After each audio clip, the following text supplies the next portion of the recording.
The stars burned cold above Sanctuary Prime as the Dominion fleet emerged from hyperspace like a plague of metal locusts descending upon wheat fields.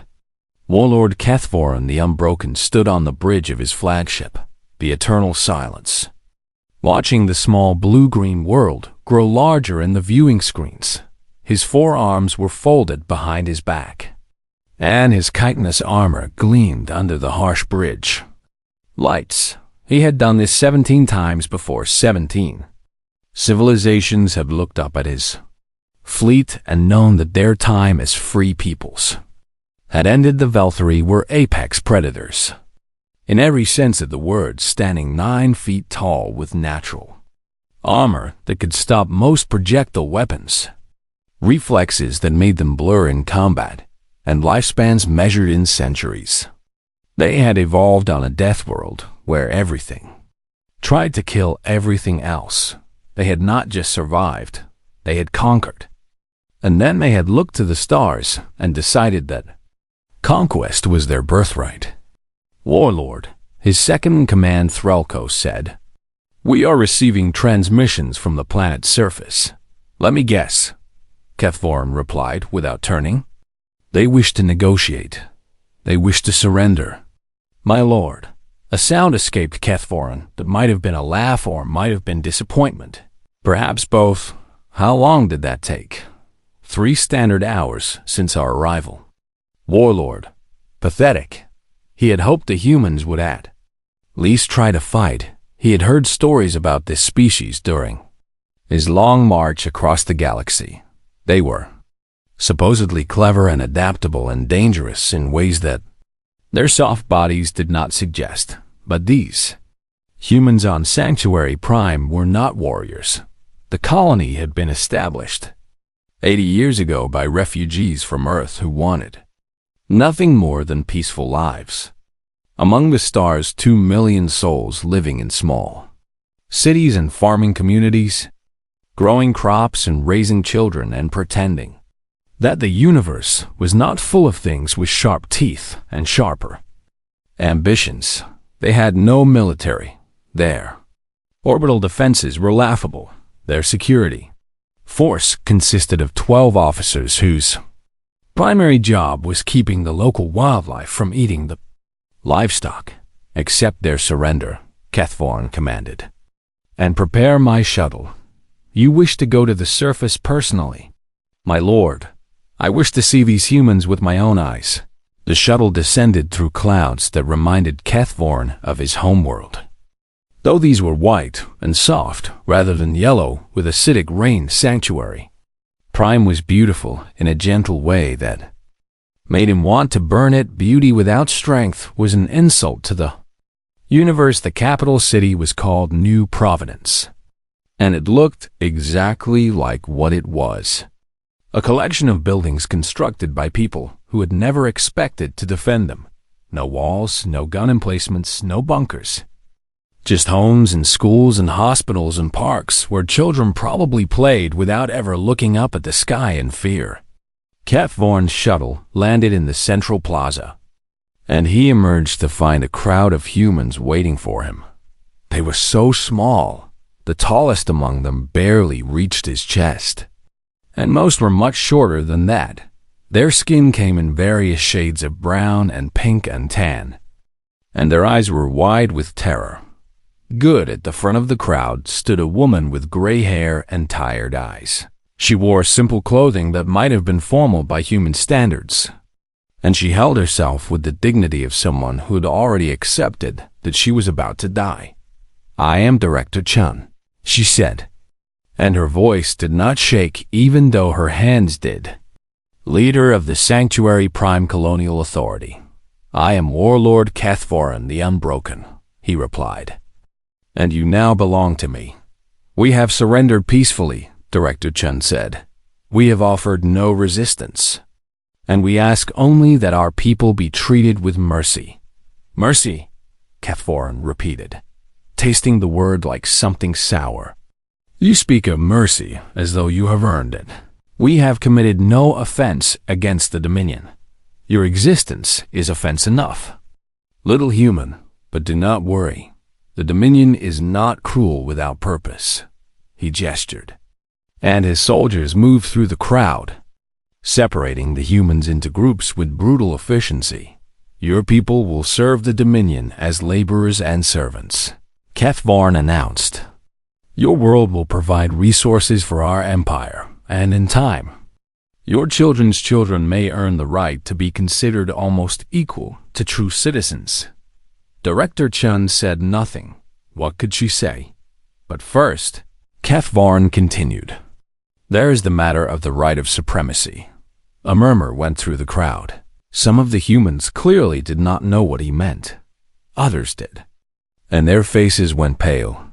The Dominion does not simply conquer, Kethvarn explained, enjoying the sound of his own voice echoing across the silent plaza.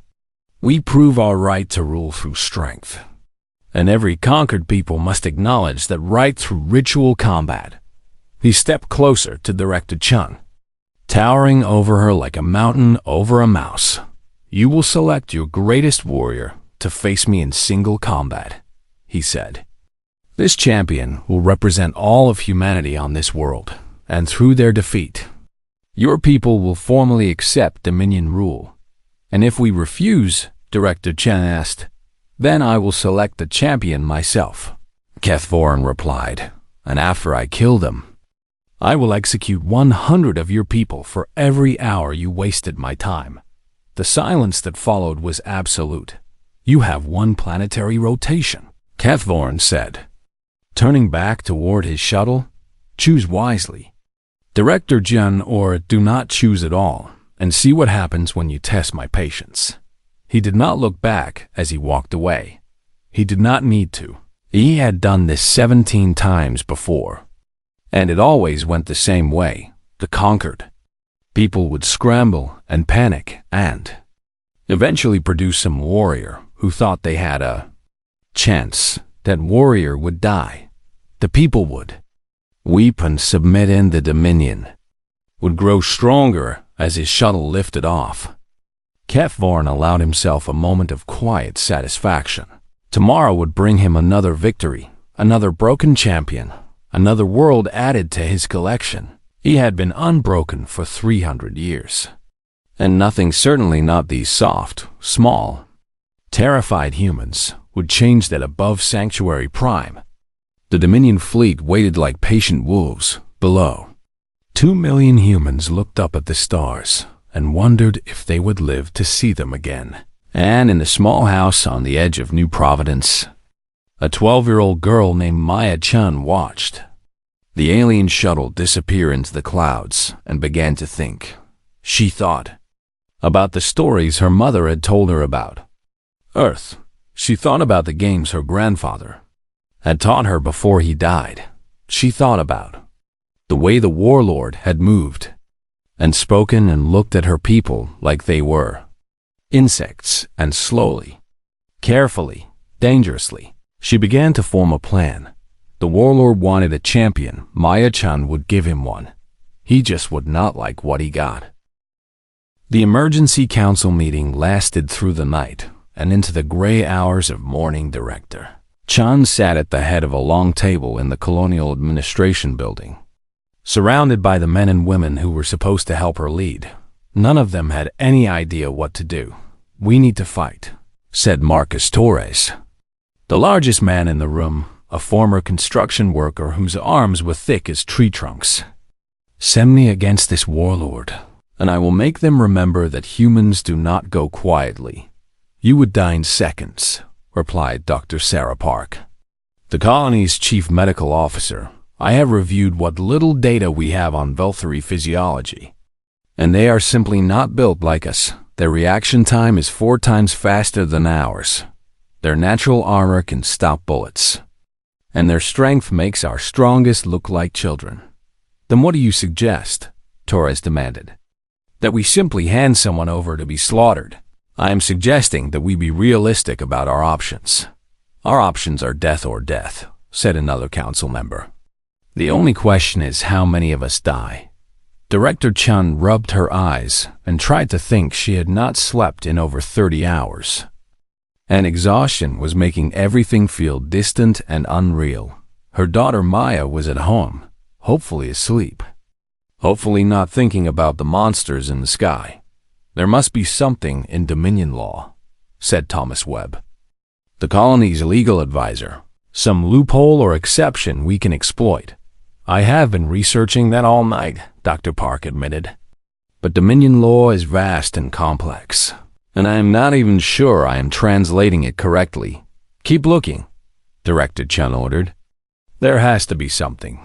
The door to the council chamber opened. Everyone turned to look. Maya Chun stood in the doorway, small and thin and 12 years old, with dark hair that needed brushing and eyes that were far too calm for a child in her situation.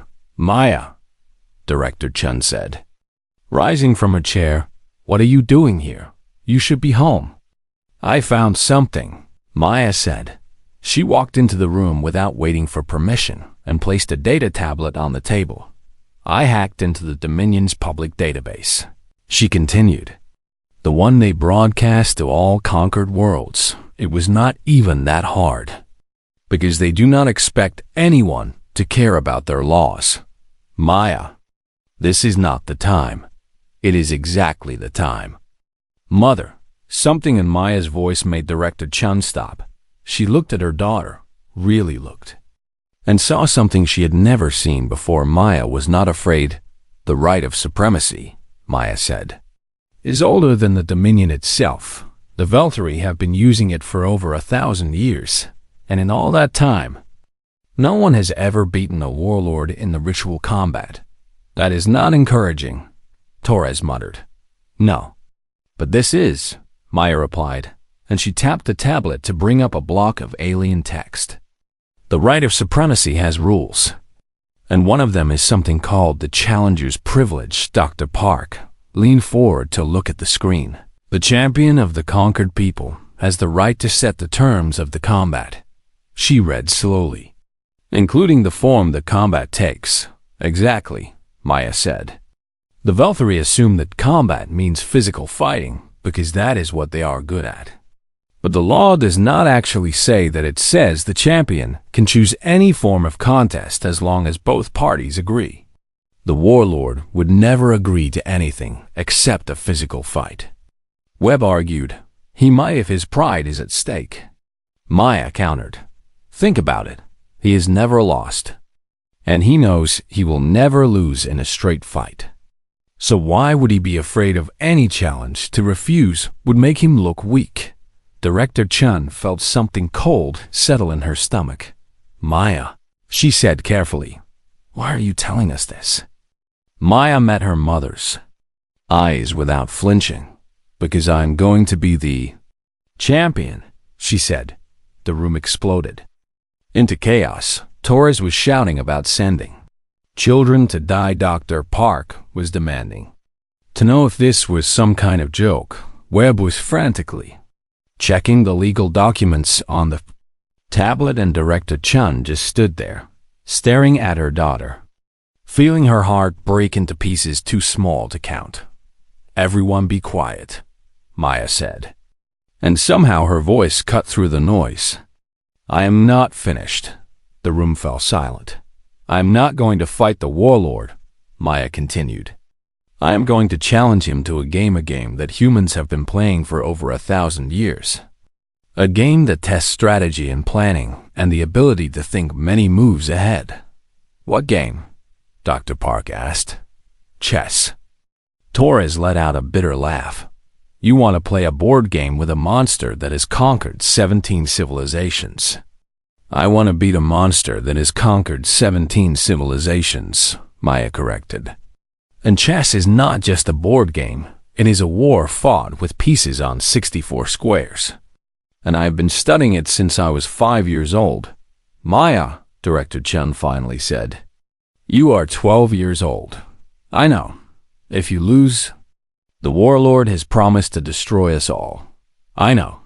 And you still want to do this." Maya reached out and took her mother's hand. "Grandfather taught me to play," she said softly. "He told me that chess was not about being stronger or faster. It was about seeing further, about understanding your opponent. about making them think they are winning until suddenly they have already lost. She squeezed her mother's hand. The Warlord is smart, Maya continued. But he thinks in terms of conquest and force. He has never had to outthink anyone because he has never needed to. His strength has always been enough. And you think you can outthink him? I think I can, Maya said. And more importantly, I think no one else can. The council argued for hours more. Some called Maya brave. Some called her suicidal. Some wept. Some prayed to gods they had not believed in since leaving Earth. But in the end, they all knew the truth. There was no warrior among them who could survive 3 seconds against Warlord Kethvorin. There was no weapon that could pierce his armor. There was no strategy that could overcome his fleet. The only chance they had was the one chance no one had ever taken, to beat the Velthari at something other than war. As dawn broke over New Providence, Director Chun stood before her daughter and spoke not as a mother, but as the leader her people needed her to be. Maya Chun, she said, her voice steady even as tears ran down her face. By the authority vested in me as director of the Sanctuary Prime Colonial Authority, I name you as humanity's champion in the right of supremacy. Maya bowed her head. I accept. God forgive me. Director Chun whispered. There is nothing to forgive, Maya replied, because I am going to win. She turned and walked out of the council chamber, leaving the adults behind. She had studying to do the game of her life. The game that would decide the fate of 2 million people would begin in less than 20 hours. And Maya Chun had no intention of losing. The throne room of the Eternal Silence was designed to intimidate. Massive pillars of black metal rose toward a ceiling lost in shadow. The floor was made of something that looked like obsidian but was actually compressed carbon harvested from dead stars. Banners hung from the walls displaying the symbols of every civilization the Dominion had conquered. There were a lot of banners. Warlord Kethvorin sat upon a throne carved from the bones of the last king of the Threlkai, a species that had been foolish enough to believe their advanced technology could save them from Velthari. Determination.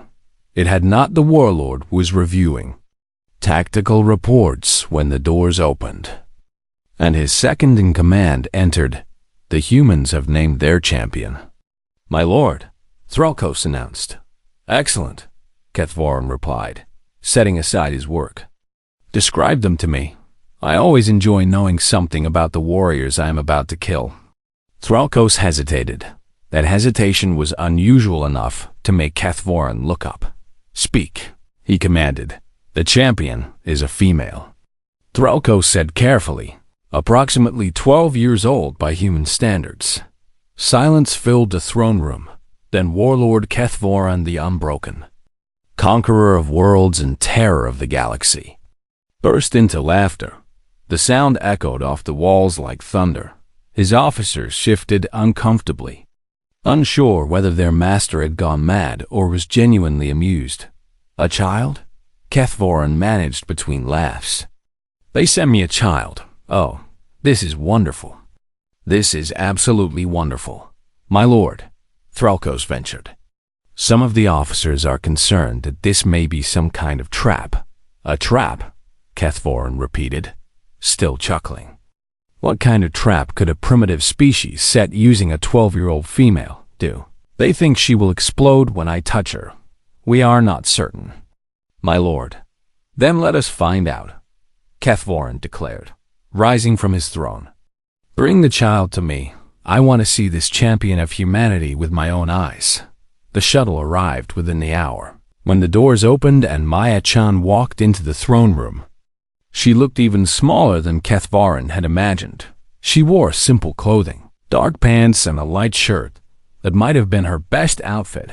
Her hair was pulled back from her face, revealing features that were calm and composed and utterly unafraid.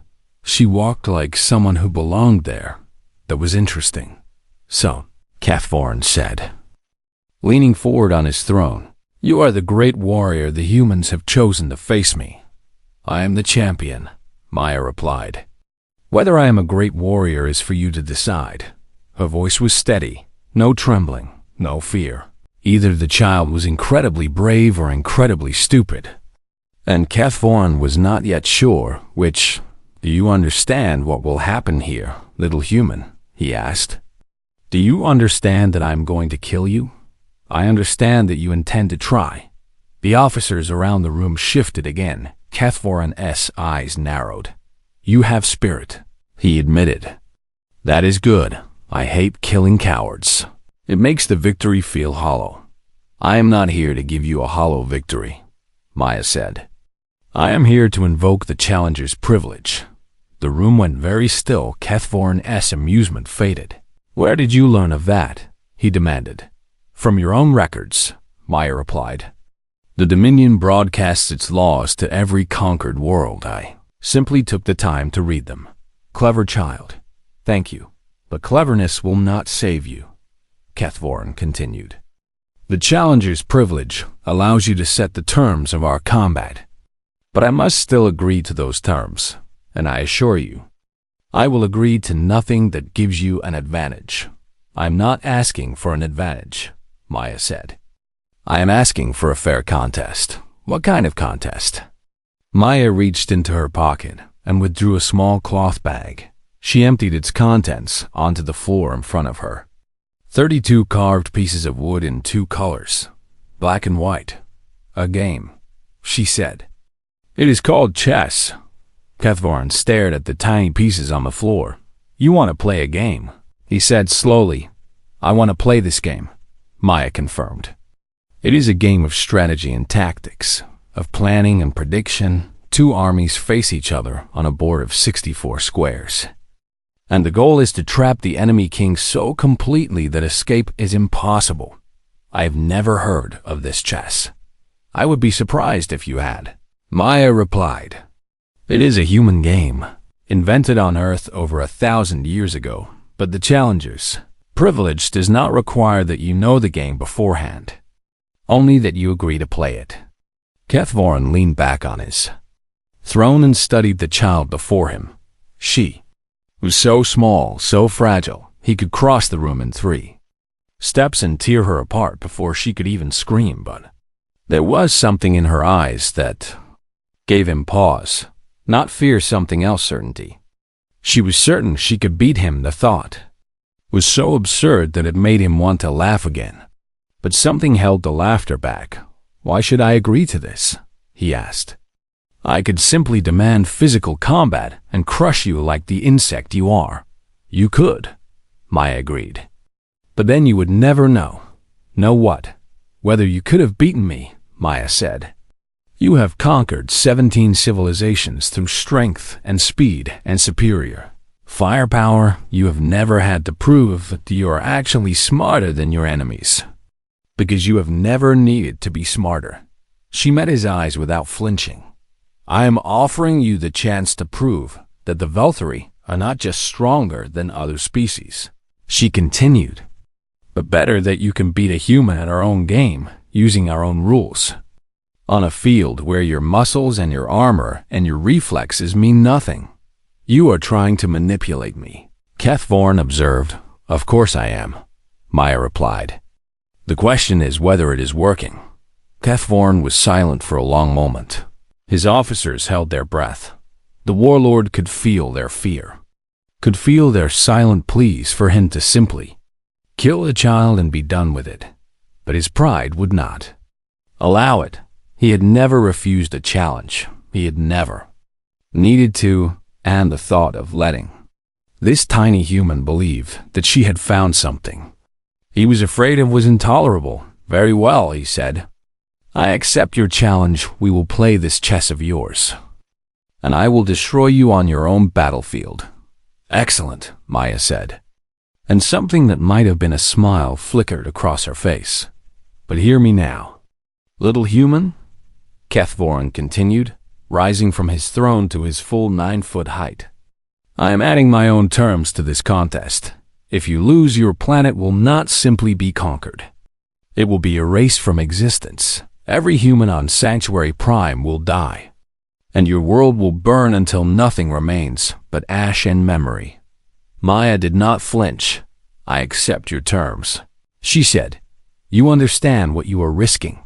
2 million lives, Maya replied.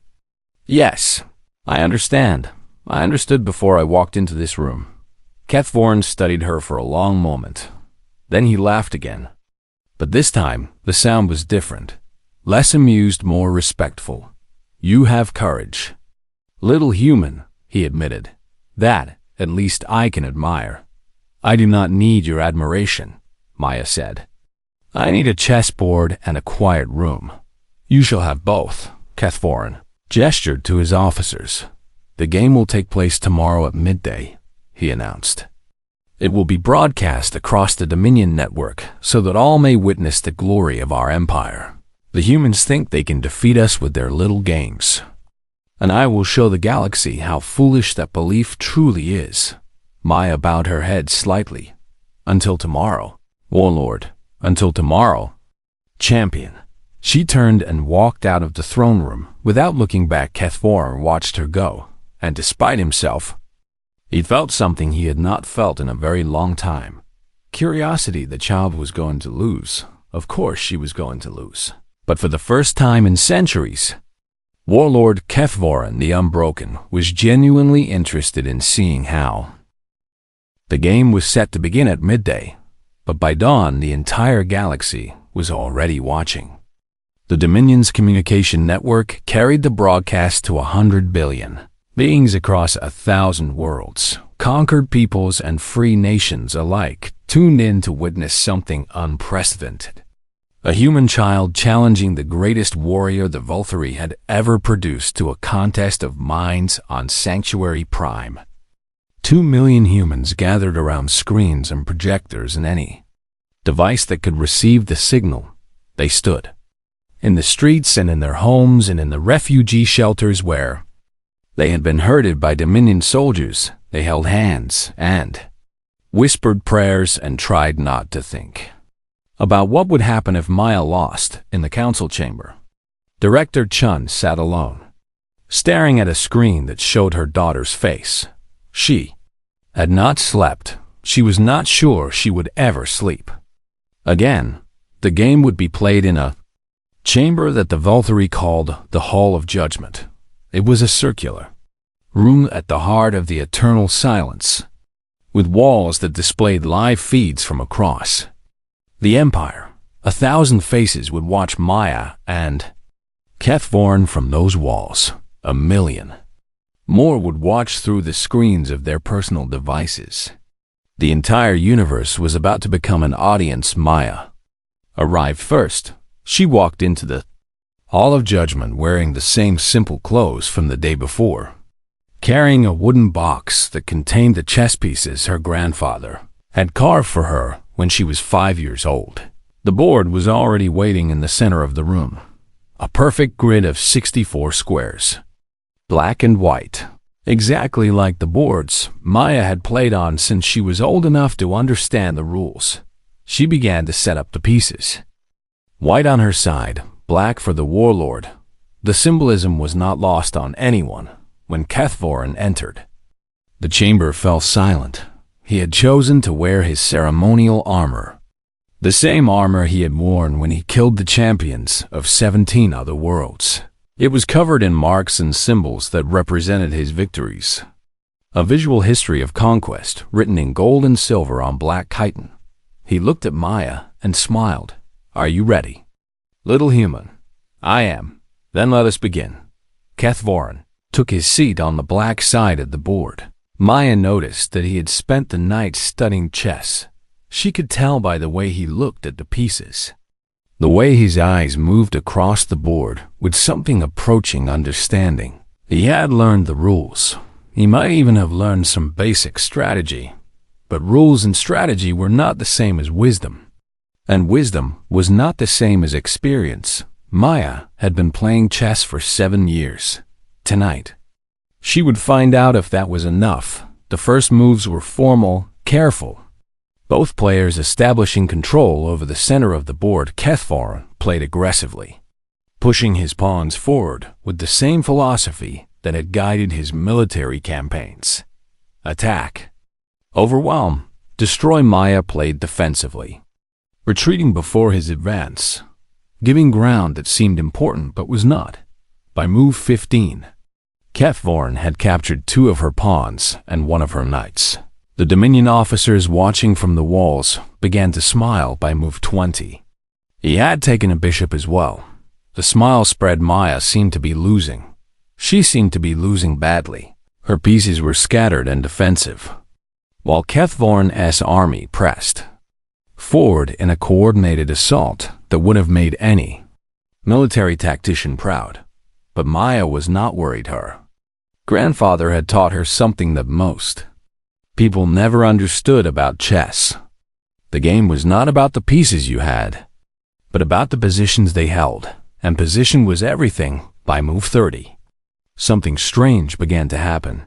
Kethvorn's aggressive advance had pushed his pieces deep into Maya's territory, but now they were tangled together, blocking each other's movement. His queen, the most powerful piece on the board, was trapped behind a wall of his own pawns. His rooks could not coordinate because his knights were in the way. His king, which should have been safe in the back row, was suddenly exposed. Maya had not been retreating. She had been leading him into a trap. "You play well," Kethvorn admitted, his eyes narrowing as he studied the board. "Thank you, but I am not beaten yet." "No," Maya agreed. "Not yet." The next 10 moves were brutal. Kethvorn fought with everything he had, using every ounce of tactical genius that had made him the most feared commander in the galaxy. Sacrifice pieces to break free of Maya's trap, he repositioned his remaining forces into something resembling a coherent defense. He even managed to capture another one of her bishops, leaving her with limited attacking power, but it was not enough. By move 47, Maya had maneuvered her remaining pieces into a formation that her grandfather had once called the Iron Net. It was not a famous strategy. It was not even a strategy that most chess masters would recognize. It was something her grandfather had developed himself during long years of playing against computers and humans, and anyone else who would sit across the board from him. The Iron Net was about patience. It was about sacrifice. It was about making your opponent think they were winning until suddenly they realized they had already lost. Kethvorn stared at the board. His king was surrounded not by Maya's pieces directly, but by his own. Every square he could move to was either occupied by one of his own pieces or covered by one of hers. He could not advance. He could not retreat. He could not even sacrifice another piece to create an escape route. "This is impossible," he said softly. "No," Maya replied. "It is just chess." She moved her queen into position. "Checkmate," she said. The word hung in the air like a thunderclap on the walls of the Hall of Judgment. 100 billion faces stared in disbelief on Sanctuary Prime. 2 million humans held their breath, not yet daring to believe in the council chamber. Director Chun began to cry. Kethvorn did not move. He sat perfectly still, staring at the board, running through every possible move in his head. There had to be an escape. There was always an escape. He was the unbroken. He had never lost. He could not lose, but the board did not lie. The pieces did not care about his reputation or his pride or his 300 years of undefeated conquest. The pieces simply were what they were and where they were, and there was no move in the universe that could save him. "You cheated," he said at last. "No," Maya replied. "I just played better." She looked up at the Warlord who had conquered 17 worlds, who had killed 1,000 champions, who had never known defeat. She looked up at him without fear, without triumph, without anything except the quiet certainty of someone who had done exactly what they set out to do. "I told you," she said. "Chess is not about being stronger or faster. It is about seeing further." Kethvorn said nothing. There was nothing to say for the first time in 300 years. Warlord Kethvorin the Unbroken had been beaten, and he had been beaten by us. 12-year-old human girl playing a game with wooden pieces on 64 squares. The universe watched. The universe waited, and the universe learned something new about humanity that day. They were not just survivors or adapters or clever little creatures clinging to the edges of a hostile galaxy. They were something else entirely. Something dangerous. Something that had never been seen before on 64 squares with 32 pieces. A child had done what armies and fleets and entire civilizations could not. She had broken the unbroken, and nothing would ever be the same again. The silence in the Hall of Judgment stretched for what felt like an eternity. Warlord Kethvorin sat motionless before the chessboard, his forearms still and his ancient eyes fixed on the pieces that had defeated him. His officers stood around the edges of the room, frozen by something they had never expected to feel. Fear. Not fear of an enemy, fear of what came next. The broadcast was still running. 100 billion beings across the galaxy were watching their screens, waiting to see what the Warlord would do. Some of them were conquered peoples who had lived under Dominion rule for generations. Some of them were free nations who had always feared that the Velthory would come for them eventually. All of them were holding their breath. Maya-chan remained in her seat across from Kethvorin. She did not speak. She did not move. She simply waited. The same way she had waited during the game itself, patient and calm and absolutely certain of what she had accomplished. The Warlord could still kill her. His fleet still orbited Sanctuary Prime. His soldiers still occupied the streets of New Providence. One word from him, and 2 million humans would die screaming. But Maya knew something that the watching galaxy was only beginning to understand. This was no longer about strength. It was about something far more dangerous. It was about legitimacy. The Dominion had ruled for 1,000 years because conquered peoples believed they had no choice. The Velthory were stronger and faster and better armed than anyone else in known space. Resistance was not just futile, it was unthinkable. But Maya had just proven that the Velthory could be beaten not through weapons or armies or advanced technology, through thought, through strategy, through the simple act of refusing to play the game the way they expected. If Kethvorin broke the ancient law now, if he killed Maya and destroyed Sanctuary Prime despite his loss, he would not just be a murderer, he would be a fraud. Every conquered species would see that Dominion honor was meaningless. Every rebellious faction would gain hope. Every alliance would begin to crack. The empire would not fall today, but it would begin to bleed. And once an empire started bleeding, it rarely stopped. Kethvorin understood all of this. He had ruled too long not to understand, and so, slowly, impossibly, he rose from his seat. He stood to his full 9-foot height. He looked down at Maya-chan, 12 years old, small and fragile and utterly unafraid, and he did something he had not done since his own coronation 3 centuries ago. He bowed. Not a small bow, not a formal gesture of minimal respect.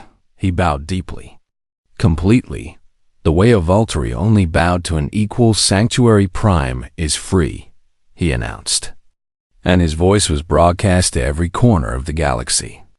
The humans have defeated me in honorable combat, and by the laws of my ancestors, they have earned their right to sovereignty. The words fell like stones into still water. Ripples spread outward across the stars on Sanctuary Prime. 2 million humans erupted into celebrations that would last for days in the council chamber. Director Chun collapsed into a chair and sobbed with relief. On a dozen conquered worlds, beings of a dozen species began to whisper to each other about things they had never dared to discuss before. And in the Hall of Judgment, Maya finally allowed herself to breathe. Thank you, she said softly. Kethvorin straightened and looked at her with eyes that held something complex and hard to name. You have embarrassed me before the entire galaxy, he said. You have done more damage to the Dominion in 1 hour than enemy fleets have done in decades.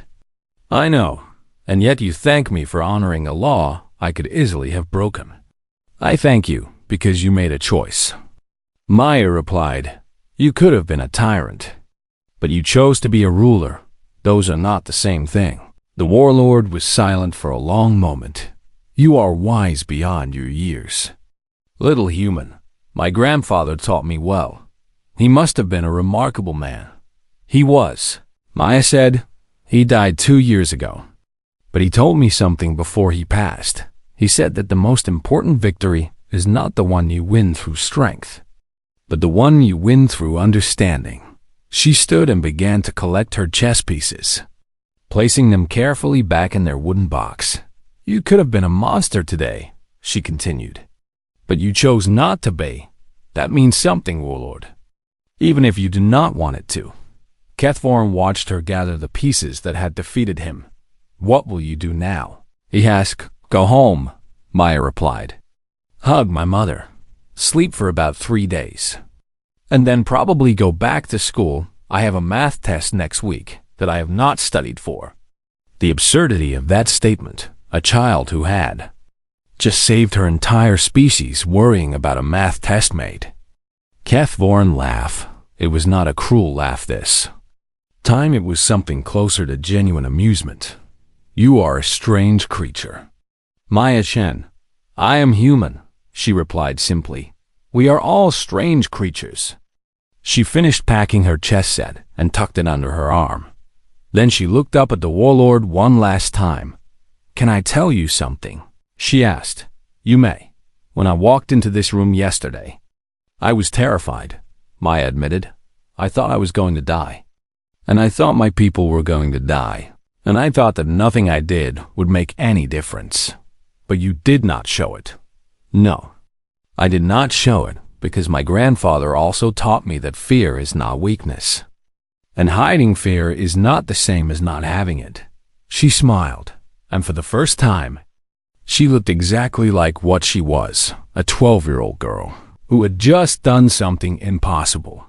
The difference between courage and foolishness is not whether you feel afraid, she said. It is whether you let the fear stop you. Kethvorin nodded slowly. Your grandfather was very wise indeed. He was the wisest man I ever knew. Maya turned and walked toward the door at the threshold. She paused and looked back. Goodbye, Warlord. Kethvorin. Goodbye. Maya Chen. May I give you one piece of advice before I go? You may learn to play chess properly, Maya said. It might come in handy someday. Then she was gone. The Dominion fleet departed within the hour. They left behind a changed galaxy, a freed world, and a story that would be told for generations. Maya Chan became a legend, not as a warrior she never wanted to be one, but as proof of something the galaxy had never considered possible. Humanity was not a weak species clinging to survival on the edges of civilization. Humanity was something else entirely. They were thinkers and dreamers and problem solvers. They played games that looked like war and wars that looked like games. They taught their children to fight with their minds before they could walk, and they never, ever accepted defeat as inevitable years later. When Maya was grown and had children of her own, a historian from the Dominion came to interview her about the game that had changed everything. Were you really not afraid? He asked. Of course I was afraid, Maya replied. I was terrified. Then how did you do it? Maya smiled and looked at the chess set on her shelf. The same pieces her grandfather had carved, now worn smooth by decades of use, because fear is just a feeling, she said. And feelings are not facts. My grandfather taught me that too. And the Warlord, the historian pressed. What do you think he learned that day? Maya was quiet for a moment. I think he learned that strength is not the only kind of power, she finally said. I think he learned that the universe is bigger and stranger and more wonderful than even a 1,000-year-old empire can imagine. She picked up one of the chess pieces, the White Queen, her favorite, and turned it over in her hands. But mostly, she added, I think he learned never to underestimate a human child with a chess set and something to fight for. The historian nodded and wrote down her words somewhere out in the galaxy. On a quiet world where an old warlord had retired to contemplate his one defeat, Kethvoran the Unbroken, no longer unbroken, but still respected, sat before a chessboard and moved the pieces and patterns he was still learning to understand. He had been playing for years now. He was getting better, but every time he sat down to study the game, he remembered a 12-year-old girl who had looked him in the eye without fear and beaten him on 64 squares. And he smiled, because in the end, the humans had taught him something valuable. They had taught him that there were more ways to be strong than he had ever imagined, and that was a lesson worth losing for.